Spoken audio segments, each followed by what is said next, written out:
à tous, bienvenue sur le live d'aujourd'hui, donc du jeudi. Aujourd'hui, nous allons voir qu'est-ce que l'évolution. Alors, d'après les espèces que nous connaissons comme les rats, les fourmis, les papillons et même les humains ont toujours été des rats, des fourmis, des papillons et des humains, ou est-ce que ces espèces ont évolué au cours du temps et descendraient alors d'ancêtres un peu oubliés qui auraient d'autres formes? Et bien, c'est ce que nous allons voir aujourd'hui ensemble. Mais d'abord, je vais vous poser quelques questions. Vous allez pouvoir lire ces questions, on va les lire ensemble, et durant toute l'animation, vous allez entendre les réponses, et à la fin de cette animation, vous pourrez y répondre normalement si vous avez bien suivi. La première question que je vais vous poser, c'est comment s'appellent les êtres vivants chez tous les êtres vivants? La deuxième question, l'homme descend-il du singe? Et enfin, la dernière question, quel scientifique a découvert le mécanisme de la sélection naturelle? D'ailleurs, en parlant de scientifique, je vais chercher ça, on m'a dit qu'il n'est pas très loin. Je reviens et je vous le ramène.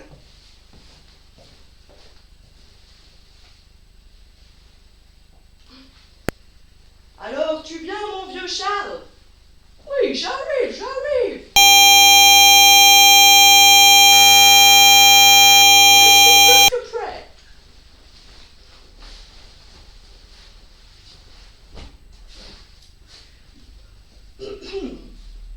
Oh, j'ai perdu mon chapeau. Ah. Bonjour les enfants. Bonjour. Je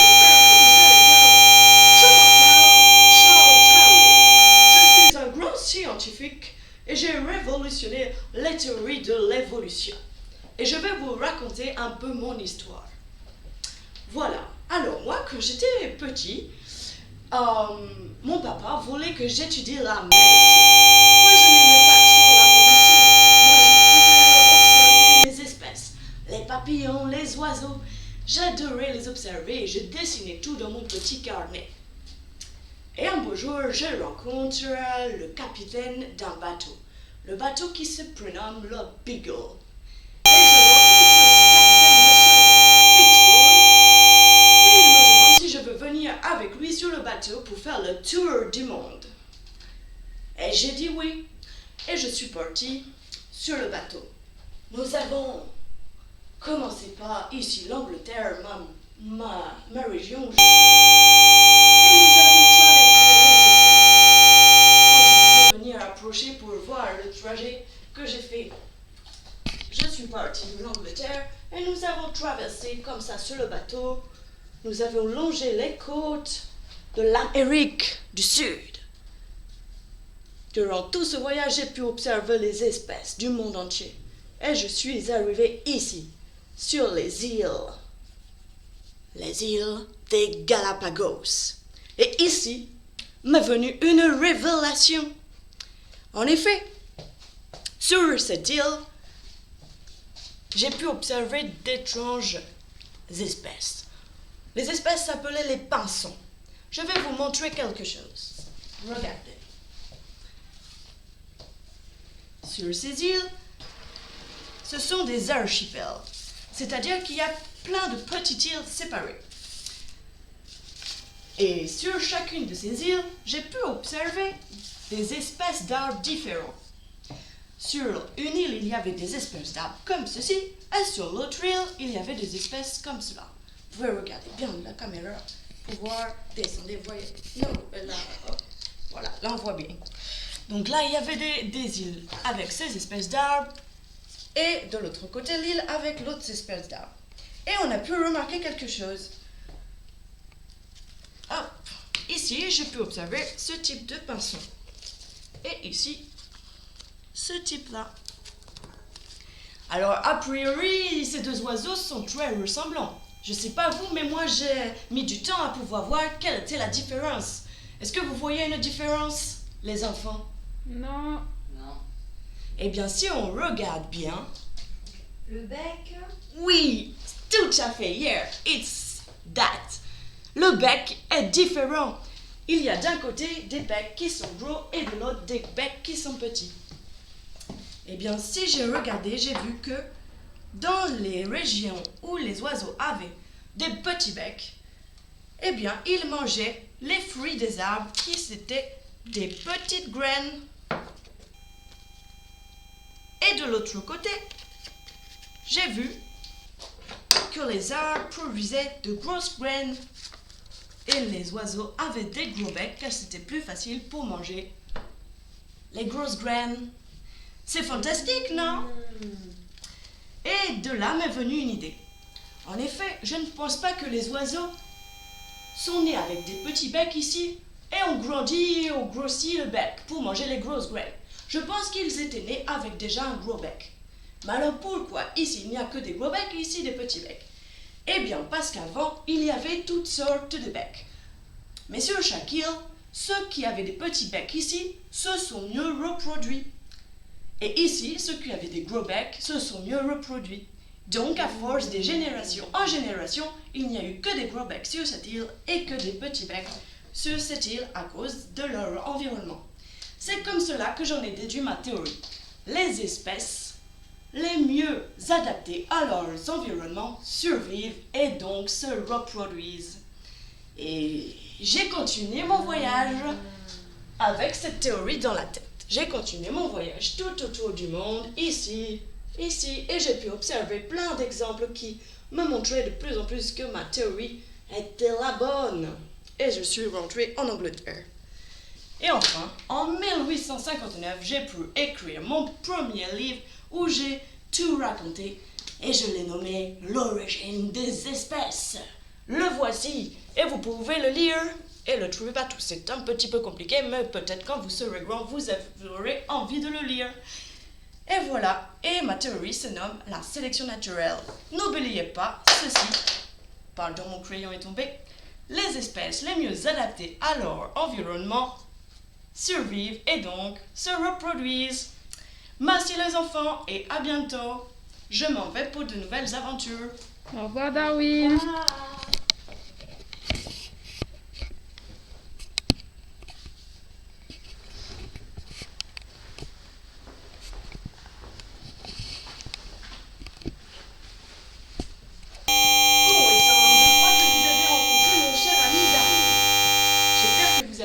Plein de choses. Eh bien, figurez-vous que ce cher Darwin avait raison. Enfin, c'est ce que pensent les scientifiques d'aujourd'hui.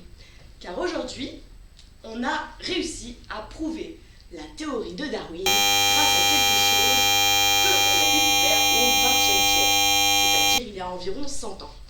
C'est la molécule de l'ADN. Mais qu'est-ce que la molécule de l'ADN?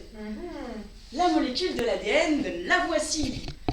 Voici une maquette de notre chère molécule d'ADN. Voilà, ça ressemble à deux hélices qui se mêlent comme ceci, et ça ressemble à ça. Eh bien, cette molécule d'ADN, tous les êtres vivants en ont dans leur corps, ou alors dans aussi les espèces comme les plantes. Tout le monde a ça dans des cellules, et les cellules, c'est ce qui compose tous les êtres vivants.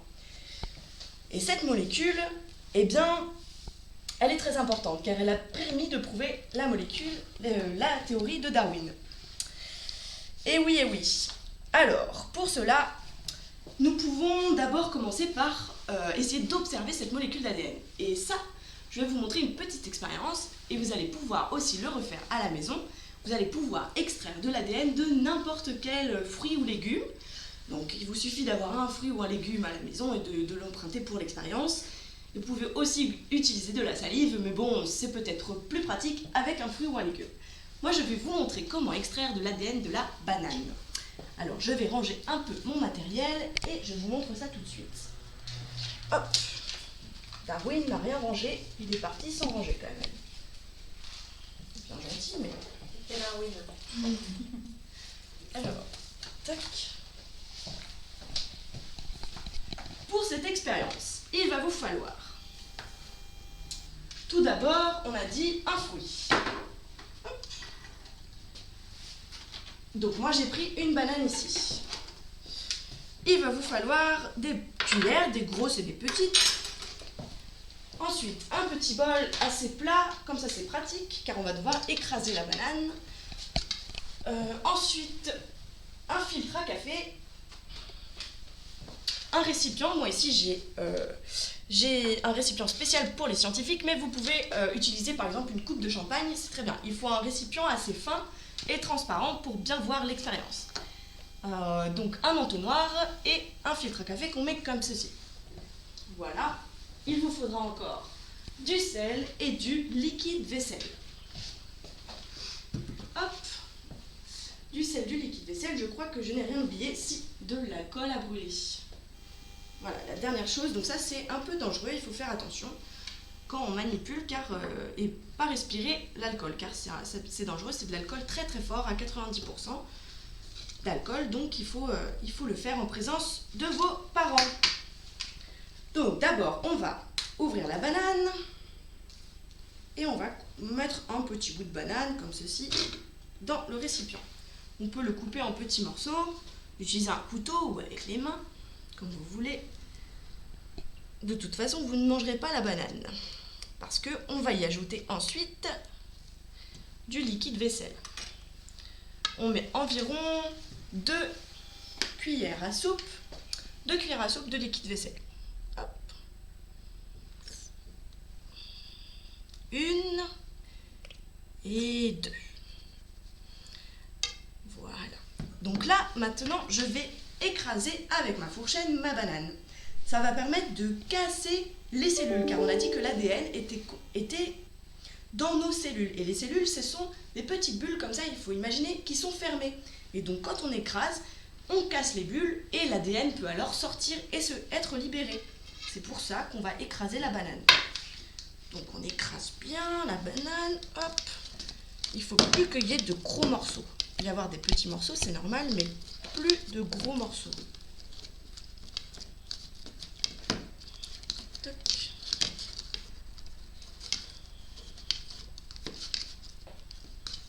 On dit que tu maltraites le fruit. Et oui, il faut un peu le maltraiter, mais bon, c'est pour la bonne cause, c'est pour lui extraire son ADN. Il n'a pas souffert. Non. Un fruit n'a été maltraité pendant cette expérience. Hop, voilà. Donc là, la banane est bien écrasée, toutes les cellules ont pu libérer leur ADN. Maintenant, on va ajouter du sel. Alors là, on va mettre 3 petites cuillères à café de sel. Moi là, ma cuillère, elle est quand même assez grosse, mais on peut prendre des plus petites cuillères à café. Donc là, je ne vais pas la remplir complètement. Hop. Et je vais en mettre 3 comme ceci. 1, c'est fait.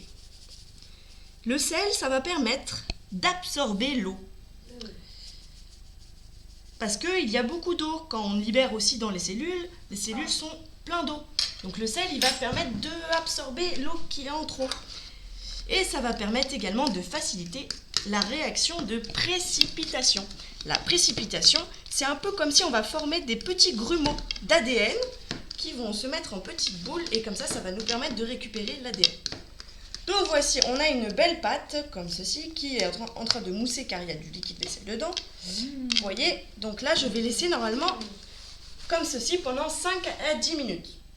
Donc comme là, on n'a pas trop le temps, eh bien, j'avais déjà préparé un peu à l'avance. Donc, je vais vous montrer ce que ça donne ensuite. Voilà, donc ça nous donne ça. Hop.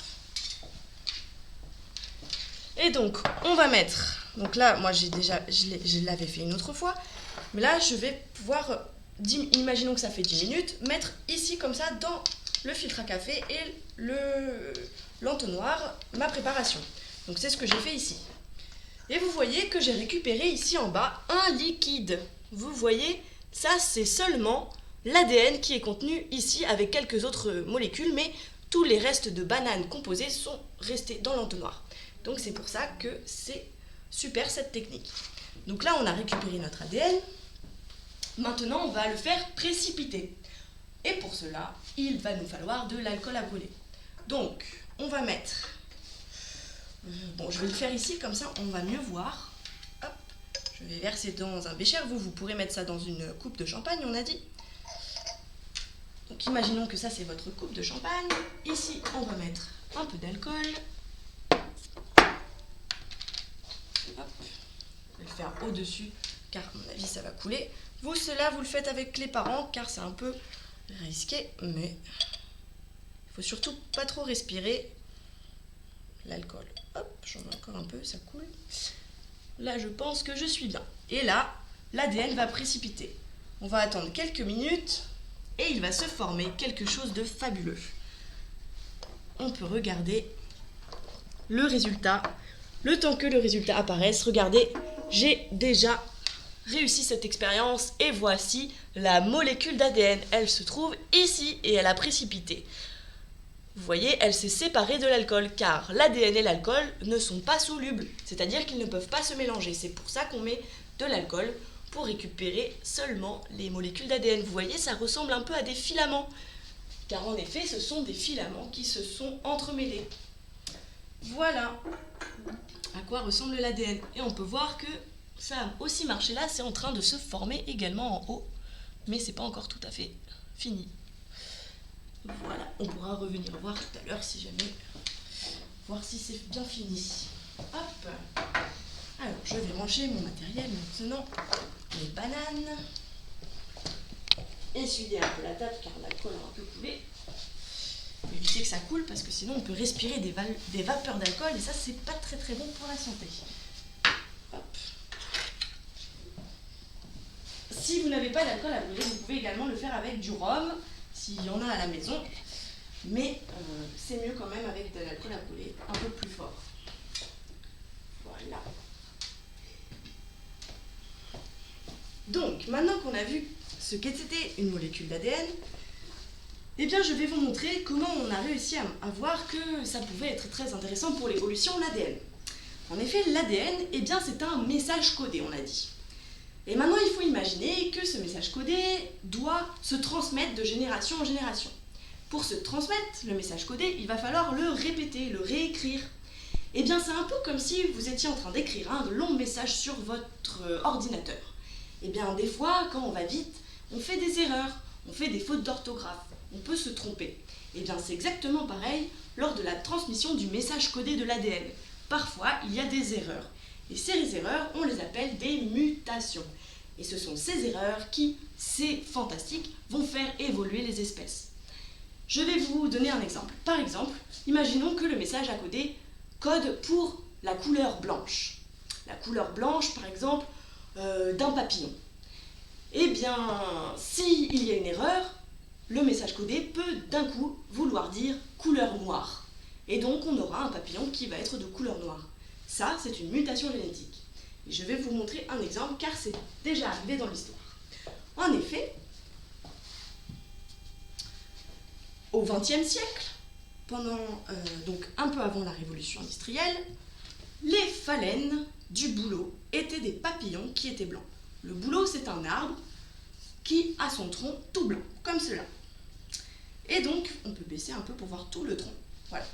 Et donc, les papillons blancs, vous voyez, si on se met un peu loin, sont pas trop visibles sur le tronc blanc. On les voit quand même, mais ils sont un peu camouflés, on va dire, comme un peu un caméléon. Et un jour, il y a eu une erreur dans la réplication du message codé de l'ADN pour dire la couleur blanc. Et finalement, un papillon noir est alors apparu. Et on a pu l'observer dans la nature. Et vous voyez, ce papillon noir, eh bien, on le voit quand même beaucoup mieux que les papillons blancs sur le tronc d'arbre. Et donc, ces papillons noirs n'ont pas très bien survécu. Ils se faisaient plus facilement manger par les prédateurs et donc se reproduisaient moins. Mais un beau jour, à cause de la révolution industrielle, les usines à charbon fonctionnaient beaucoup. Et le charbon, ça fait des petites suies, des poussières dans la nature, et ça venait se déposer sur les troncs d'arbres. Et donc les troncs sont devenus noirs. Alors là, les papillons blancs qui étaient sur ce tronc noir se voyaient beaucoup plus qu'avant sur un tronc blanc. Et par chance, le papillon noir, lui, est devenu invisible. Regardez. Est-ce que vous arrivez à le voir, le papillon noir ? Pas du tout. On le voit moins, hein. Et donc ces papillons noirs ont pu mieux se reproduire dans leur nouvel environnement. Et on a observé alors une invention une inversion des tendances, c'est-à-dire qu'il y avait beaucoup plus de papillons noirs ensuite que de papillons blancs.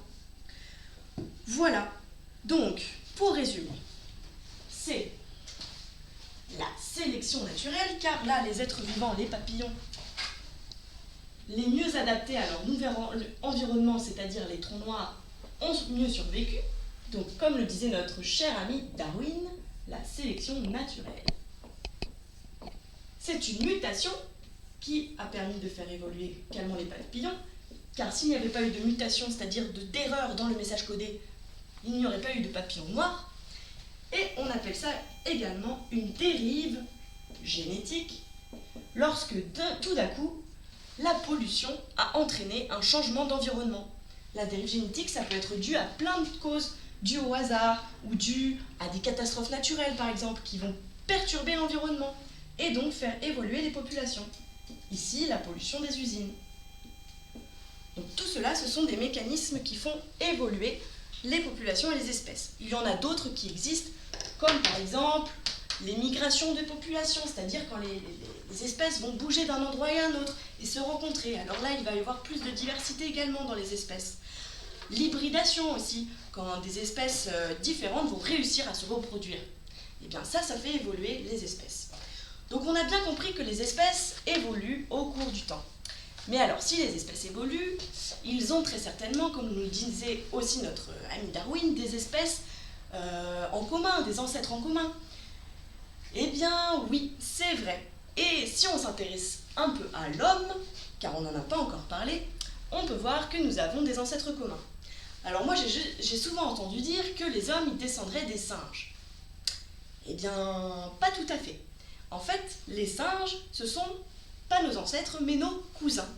Car nous descendons tous deux d'une même espèce qui est maintenant aujourd'hui oubliée. Et cette espèce n'était ni un homme, ni un singe. Elle était totalement autre chose, mais qui ressemblait à un singe, à un homme. Et ça s'est passé il y a des millions d'années. Alors je vais vous montrer quelque chose. Ici, regardez, c'est un arbre. Vous avez déjà sûrement eu dans votre famille des personnes qui ont pu faire des arbres généalogiques. Eh bien c'est pareil, sauf que ça s'appelle un arbre phylogénétique. Et sur un arbre comme cela, on peut placer les espèces et voir quelles étaient les espèces qui avaient des ancêtres en commun. Donc il y a très longtemps, des millions d'années, eh bien les branches des hommes s'est séparées d'une autre branche, la branche des gorilles. Avant, nous avions le même ancêtre en commun. Puis, les gorilles se sont séparés de l'arbre. Il y a eu ensuite une autre branche qui a pu se séparer. C'est sur cette branche qu'on va trouver les bonobos, c'est celui-ci, et les chimpanzés. D'ailleurs, les bonobos et les chimpanzés ont un ancêtre en commun très récent, c'est-à-dire il y a environ moins d'1 million d'années. Donc il y a moins d'1 million d'années, ils faisaient partie de la même espèce. Et ensuite, ils se sont séparés. Ensuite, les hommes se sont séparés un peu en deux grandes espèces. Il y a eu d'un côté les australopithèques qui ont évolué et se sont éteints il y a environ moins 1 million d'années. Et de l'autre côté, on peut retrouver l'Homo habilis, un de nos ancêtres qui disait homme habile, l'Homo ergaster, homme artisan, l'Homo erectus, et enfin, l'homme de Néandertal. L'homme de Néandertal ne s'est séparé de l'Homo sapiens, l'espèce que nous sommes nous, l'homme sage, mais ça dépend, on n'est pas toujours très sage, mais on s'appelle quand même homme sage. Eh bien, cette espèce, homme de Néandertal, s'est séparée de l'Homo sapiens il y a seulement 300 000 ans environ, disent les scientifiques. Et il se peut que dans l'histoire de l'évolution, les espèces d'hommes étaient plusieurs sur la Terre. Il n'y avait pas qu'une seule espèce d'homme. Il se peut que ce soit passé comme ça. Alors aujourd'hui, c'est vrai que nous sommes la seule espèce d'homme connue sur la planète. Mais ça ne veut pas dire qu'on est l'aboutissement de l'évolution. Ça veut simplement dire que nous sommes une étape. Et donc peut-être qu'il y aura un jour d'autres espèces d'hommes sur la Terre.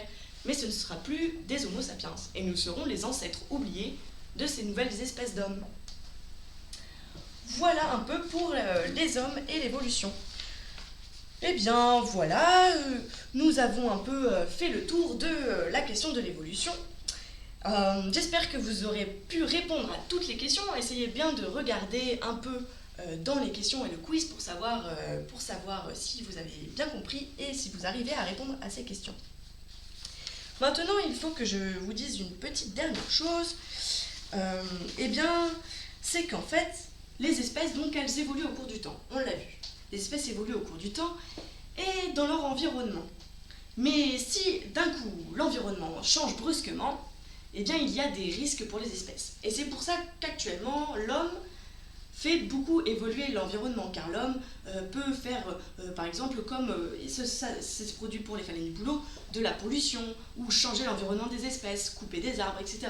Et donc, va changer l'environnement brutalement de ces espèces. Et les théories de l'évolution, vous avez vu, ça prend des millions et des millions d'années, c'est très long comme mécanisme. Ça se passe sur des générations et des générations. Et donc ces espèces n'ont pas le temps de pouvoir être adaptées à leur nouvel environnement, si l'environnement change trop brusquement. Et c'est pour ça que l'homme est responsable de cette crise d'extinction des espèces. Il est important de préserver des grands groupes de populations et de préserver des populations de grande taille. Parce que quand elles sont de petite taille, eh bien, il y a moins de diversité et donc moins de chances de survivre à un nouvel environnement. Par exemple, si on reprend l'exemple de nos papillons, imaginons qu'on avait sélectionné que ces 3 papillons blancs et qu'il n'y avait que ce petit groupe d'individus. Ça se trouve, il n'y aurait pas eu le papillon noir avec la mutation génétique et celui-ci n'aurait pas pu se reproduire. Et donc, dans un environnement qui change brusquement, les papillons blancs n'auraient peut-être pas survécu s'il n'y avait pas eu de papillons noirs. C'est pour ça que plus les populations sont grandes, plus elles sont diversifiées, mieux elles résistent au changement brutal des environnements qui évoluent. Voilà, alors maintenant, c'est fini pour aujourd'hui, mais je vous donne rendez-vous demain, car demain vous verrez comment les arbres respirent avec notre ami petit débrouillard, Roxane. Voilà, et si vous voulez refaire l'expérience, je vous mets au défi de refaire l'expérience de la banane pour extraire l'ADN. D'ailleurs, petit fun fact, nous avons environ, d'après les scientifiques, ça dépend lesquels, ils ne sont pas vraiment tous d'accord, mais environ 30 à 50% de notre ADN, notre message codé, mais identique à celui de la banane. C'est-à-dire que notre ADN est presque pareil que celui de la banane finalement. C'est génial.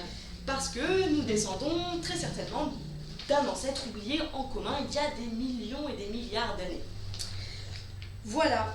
Et je vais vous mettre un autre lien sur le chat, vous pourrez regarder également.